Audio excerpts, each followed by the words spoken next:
Olá pessoal, vocês têm um desses em casa? Medidor de pressão eletrônico? Talvez um outro desse que mede no braço, que o médico usa? E aí, alguém tem em casa? Acha que é importante ter um desse?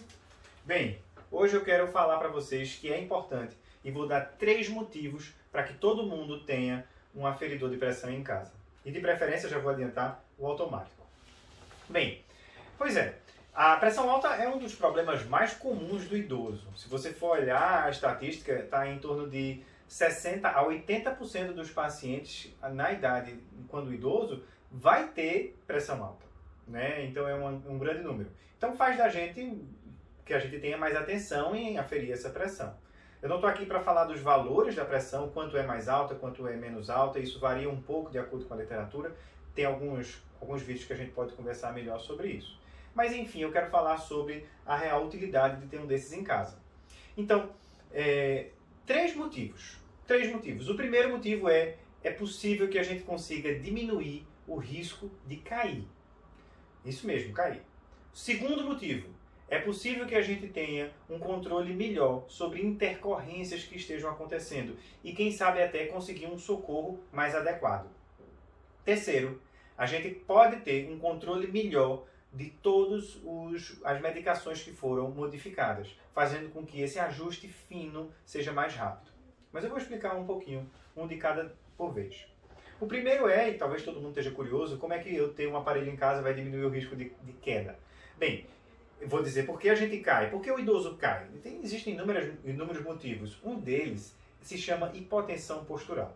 Hipotensão postural é quando a gente está numa posição deitada ou sentada e modifica para a posição em pé. Isso faz com que a pressão, o sangue que está na cabeça e nos braços fazendo a pressão, ele caia e vá para as pernas. Se você é jovem, provavelmente seu sistema de compensação está funcionando bem e isso não vai acontecer de forma significativa.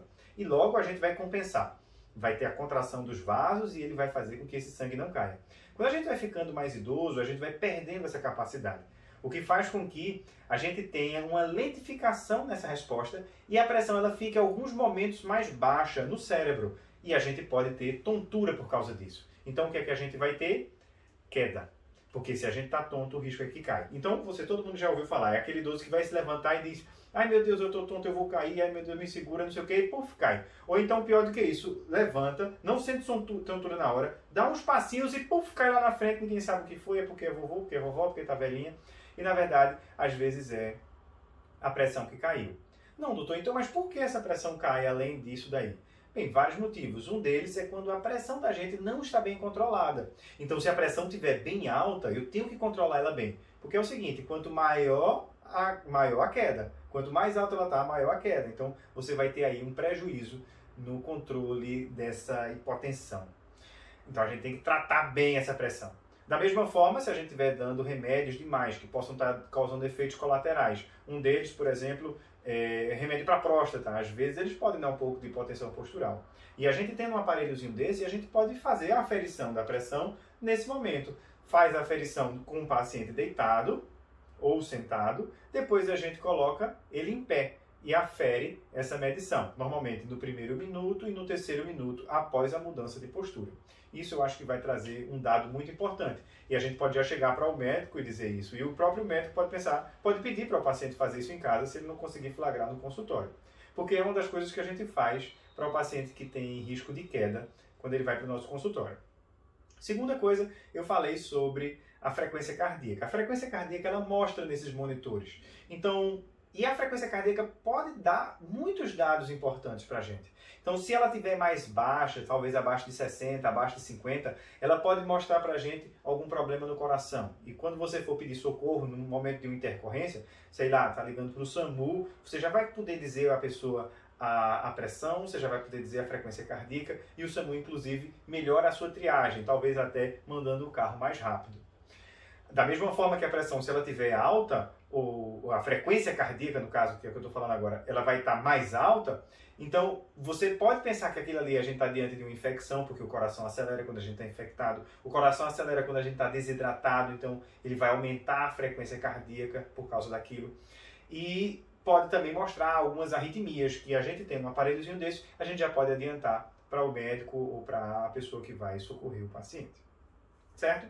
E a terceira coisa, não menos importante, é o ajuste fino da pressão diante principalmente da mudança de medicações. Então, se a gente acabou de mudar um remédio e a gente quer saber quanto que ele está sendo eficaz ou não, talvez o medidor seja bom. Existe a medição ambulatorial ou a medição residencial de pressão que a gente faz da seguinte forma: mede 3 vezes pela manhã, uma atrás da outra, e mede 3 vezes à noite. Isso a gente faz uma média e essa média pode dar para a gente mais ou menos aquela pressão do paciente no normal. Porque vocês já viram, alguns pacientes vão para o consultório e dizem: minha pressão só está alta aqui quando eu venho para cá. A gente sabe, tem nome para isso e tudo, hipertensão do jaleco branco, isso pode acontecer. Então, se a gente tiver uma medição da pressão desse paciente no seu dia a dia normal, a gente vai ter com maior precisão quando é que ele está hipertenso ou não. Certo? Então essas são as principais razões. Mas, ainda assim, vocês estão se perguntando: poxa, mas como é que eu vou ter um eletrônico desse? Não é melhor esse outro, que vai ser muito mais preciso, que o médico escuta, que a enfermeira bota no ouvido o negócio e sabe dizer exatamente quanto está a pressão? Bem, esses aqui hoje em dia estão muito bons, eles estão muito precisos, né? Eu acho que aquele de pulso não é tão legal, eles têm muito mais dificuldade de fazer essa aferição, mas o de braço, ele tem uma precisão boa. Inclusive já tem alguns trabalhos mostrando que a percepção de cada pessoa pode ser diferente também. Então, uma pessoa que está ouvindo, ela pode errar na hora que ela está ouvindo. E se você coloca esse aparelhozinho, ele é automático, ele faz o sistema dele funcionar com a variação da batida, e ele vai trazer para a gente a informação sem o viés de uma pessoa. E vai trazer também uma média. A gente vai fazer 3 vezes, então isso faz com que essa média deixe mais preciso. Então, a minha sugestão é que todos tenham um medidor de pressão em casa, porque pode ser necessário e o seu médico pode precisar que você tenha em mãos.